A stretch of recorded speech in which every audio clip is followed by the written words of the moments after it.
Welcome to JasonWhiskyWise. My name is Jason. Welcome today to this whiskey review where we're going to be reviewing another Deanston, part of my mini Deanston series, which is a Deanston Virgin Oak. So this one over here I picked up as Drinks by the Dram's little dram. And if you have missed any of my other Deanston videos, I'm going to leave a link to the playlist here in the top corner. But at the minute we're doing a mini series on Deanston. And the Virgin Oak is one that I was waiting to cover as it's just above the 12-year-old. It's sort of level, I'd say, with the 12-year-old. So we'll pour ourselves the dram and let's begin by getting straight into this review. So the Deanston Virgin Oak, it's a no-age statement compared to the 12-year-old. And I'm going to compare these two at the end. It's bottled at 46.3%, so similar to the 12. The cask, though, maturation is a bit different now. This is where it's matured initially in ex-bourbon casks, and then it's also finished with virgin oak casks. Now, the distillery itself is the Deanston Distillery. They are owned by the parent company Distill, and they are located in the Highlands of Scotland, and they're actually not too far from Glasgow. So if you're paying them a visit, by all means, just fly to Glasgow, and then you can travel upwards. Now, the actual overall price point on that bottle over there, actually the bigger full-size bottle, is actually £36. So it's actually cheaper than the 12-year-old's regular price. And in terms of exclusivity, it's not exclusive as it is available as their core expression. So without further ado, let's get straight into the nose of this whiskey. Into the nose. So let's starting things off now here on the Deanston Virgin Oak. On the nose, I'm getting straight away a very nice citrus character. It's not too heavy, but it's rather refreshing. It's almost like a lime, but I want to say lime juice. I want to say lime peel on this one. And getting also a bit of lemon as well. I was going to say lemon and lime, but it's like a lemon meringue. It's got a very unique sort of citrus, but at the same time, a nice sweetness about it. And that sweetness now leads me into a slight spiced sweetness. This is going to sound very interesting, but it's almost like a spiced honey, giving that different combination of a little bit of heat and then that nice sweet round floral character. And there is that definite, for me, this is what I call a Deanston house style, is that malty character really coming through, and it's almost like it's giving it a different depth on the nose of this whiskey. There is a little bit of faint vanilla in this one, but it's not so powerful compared to the 12-year-old when I do this sort of little comparative at the end.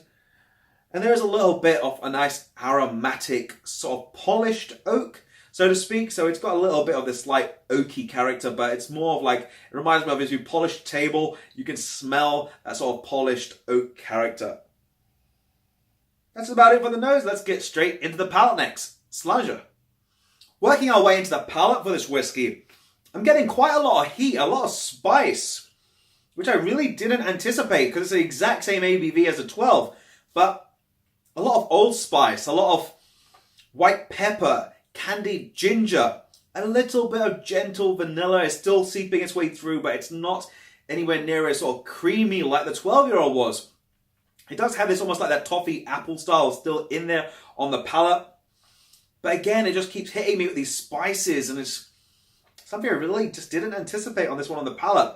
Overall, though, there is a slight, I want to say it's like a charred oaky character as it's sort of drying the palate. And the overall texture on this one is around about, say, a medium or maybe a light medium, as it develops ever so slightly, but it doesn't go into a nice richness about it.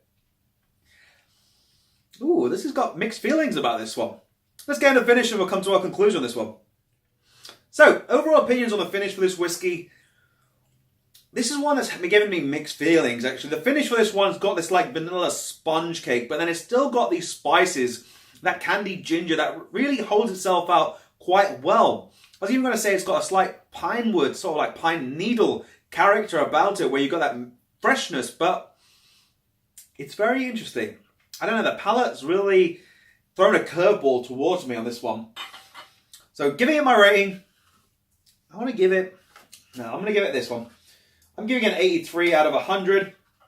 It's one that initially I was really looking forward to jumping into this one, but when comparing it to the 12 and seeing what the 12 offers, very similar price point, maybe £5 difference.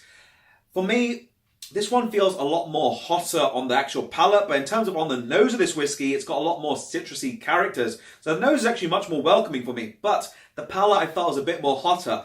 Maybe it could be the sample, but I want you guys to let me know your thoughts on the Deanston Virgin Oak if you have tried it. I feel a little bit disappointed. It's kind of kind of upset about that. But I still know I do like the 12-year-old, so maybe I should have tried the Virgin Oak first and then the 12. I'll try that again probably tomorrow. But on that note, do I think it's value for money at 30-something pounds? Yes, it's still good value for money for the style of whiskey. If you want something a bit more punchier, a bit more citrus, that's what this one's going to offer you. In terms of do I think it needs, I definitely would say it needs a bit of time, probably a few splash drops of water just to probably ease this out a little bit more.